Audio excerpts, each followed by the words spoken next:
Welcome to the first episode of Comfortable Shoes for Uncomfortable Dudes. I'm Big Joe. I'm 6'5", 350 pounds. I wear a size 15 shoe. I have experienced a lot of discomfort in my life when it comes to my feet, and it has been a long road to find ways to overcome those things. And I will share those tips with you today because I have found out that, you know what, if your feet hurt, you become miserable. And when you're miserable, you know, they say that misery loves company. You make other people miserable. So big guys, you wearing size 13 through 18, let's make people's day better. We're already big and intimidating as it is. My feet hurt. Feet should not come into part of that. But anyway, so today's topic is crappy shoes equal unhappy dudes. Crappy shoes can be a lot of things covered in that. However, I'm going to start with one that you may not expect right off the bat. Crappy shoe is a shoe that has been overworn. Let's use fruit as an example. You've got fruit that's not ready to pick, then you've got fruit that becomes ripe. It is good to go, good to eat. It's at its peak, it's at its potential. Then you have fruit that becomes overripened. It's way too sweet. Now it's no good. It's basically rotten. Well, that can happen in your shoe lineup easily because you wear a shoe all the time, maybe even too much.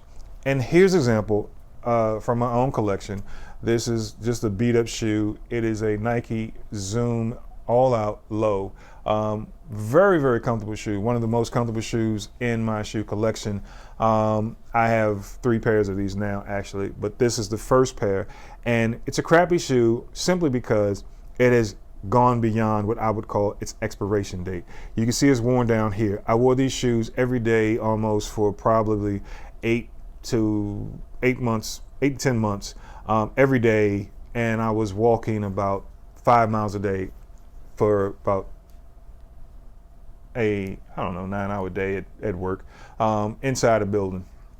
So I wasn't using it for exercise or athletic purposes. It was just my shoe I wore at work. It was very comfortable. It supported me good, really good. And I loved it. Well, the technology in this shoe made a lot of those things possible because this is the Nike Zoom Air, which is a very comfortable ride. If you haven't had a pair of these, I greatly recommend getting shoes, not necessarily this particular shoe, but shoes that have Zoom Air technology in it because it's very, very comfortable, and I haven't experienced any breakdown with the Zoom unit at all and in any of the shoes that I have. In addition to that, it has the fly knit material and also has fly wire in it, which expands because my feet do swell by the end of the day and can become very uncomfortable. Fly knit has been very comfortable for me in all the shoes that I've purchased with fly knit, and I would recommend that to you as a big guy also if that's what you're experiencing throughout your day. So again, going back to why are those crappy now? Because I wore them too much. I wore them to the point that they began to break down, and as they broke down, they made other shoes miserable for me. Because I'm like, man, these aren't as comfortable as the gray shoes. So I would take off nice shoes, better looking shoes, to put these gray shoes back on because they were comfortable. However, I had become accustomed to a certain level of comfort in these shoes that actually were beyond the recommended comfort in it. And why did I say that? Because where it's worn down at, I had formed a callus on the bottom of my foot inside, not from the wear down on the outside of the shoe, but also the footbed inside the shoe. The sock liner wore down also. Now I had this very hard callus on the freaking bottom of my foot, and it made wearing other shoes uncomfortable also. Now these shoes have become uncomfortable. Why? Because they become crappy shoes due to over wearing them. So I ended up going to the doctor. And I was like, hey, doctor. No, I was going to the doctor and I was like, hey, what can I do about these calluses on my feet? And he told me to make sure that I wear well-cushioned shoes. I'm a big guy, I'm a large guy. I've got a lot of pounds on me and I'm putting a lot of pressure on my feet. He says, make sure that I've always got good shoes on with good cushioning. And you know what? He told me, he said, if you keep some good shoes on that have nice cushioning, supportive, and they're not broken down, that callus will get softer on your foot. And I will tell you, it actually did, man. I was kind of blown away by that because I never knew that. Maybe you did. I didn't. So that's one example of crabby shoe. The second example is an obvious crabby shoe.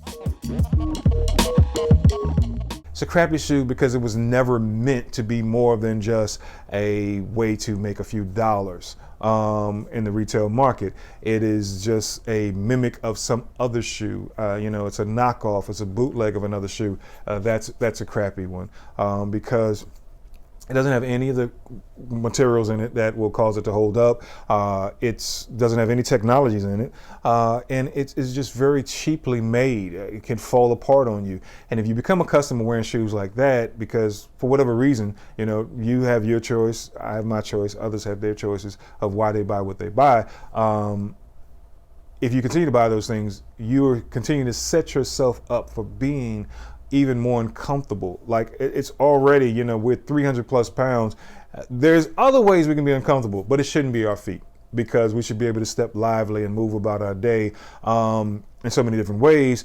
And we shouldn't be handicapping ourselves by actually providing the platform to have miserable days to make other people miserable because we have on crappy shoes. So simply put, if you buying a shoe that's $20, I don't know how far your $20 go, but that's all you can really expect from it. Is $20 shoe is going to give you $20 results. Now, am I telling you that a $200 shoe is going to give you $200 results?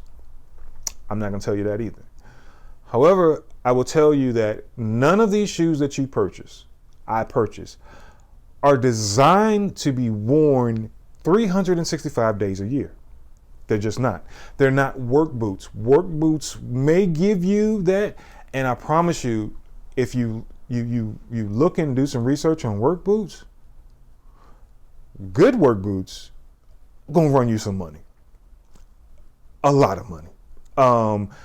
You cannot get out of a $40 Walmart boot what you can get out of a $300 work boot from a very reputable company. That's a big difference. And when you see some guys at some work sites, and I'm not going to go no further than saying it that way, you'll see that they have these boots like, oh my God, they've been torn to shreds. However, they keep holding up for them because it's a better boot, truth be told. Enough of that. Let me get off the boots. Back to the crappy shoes, making you unhappy dude.